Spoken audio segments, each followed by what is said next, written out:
They're stateless, impoverished, and victims of ongoing human rights abuses. But how much do you know about the Rohingya of Myanmar? I'm Dina Tikururi, and here's a look at one of the world's most persecuted minorities. Myanmar, the country formerly known as Burma, was long considered a pariah state ruled by a military junta. But in 2011, half a century of military rule came to an end with democratic elections.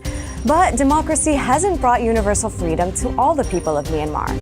And in Rakhine State, the rise of a militant branch of Buddhist nationalists has sparked what Human Rights Watch has called an ethnic cleansing against the minority Muslim population.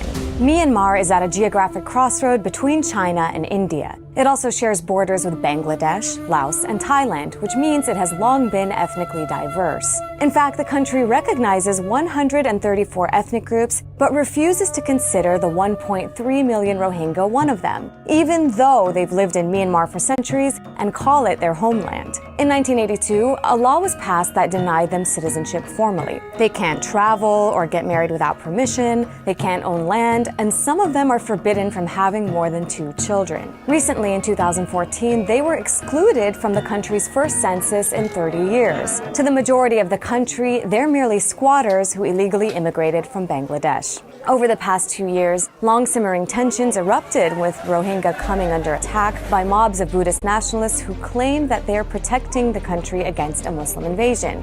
It's Myanmar's worst bloodshed in generations, with Rohingya being burned out of their homes and held in de facto open-air prisons.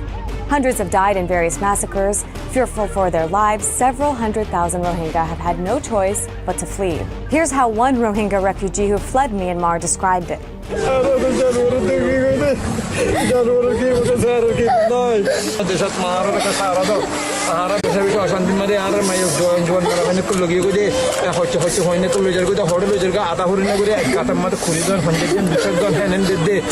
Being stateless and displaced makes them vulnerable to human traffickers who often extort money to get them across borders. Men get sold into indentured slavery, and women are sold as brides. Hundreds die at sea when their ships capsize. Myanmar is basically throwing its international legitimacy in question through its treatment of its most vulnerable minority. The violence against the Rohingya has also become a challenge for Nobel Peace Prize winner Aung San Suu Kyi's image as a unifying moral force. She's a devout Buddhist and now opposition leader in parliament. But this is what she had to say about the Rohingya. No, it's not ethnic cleansing.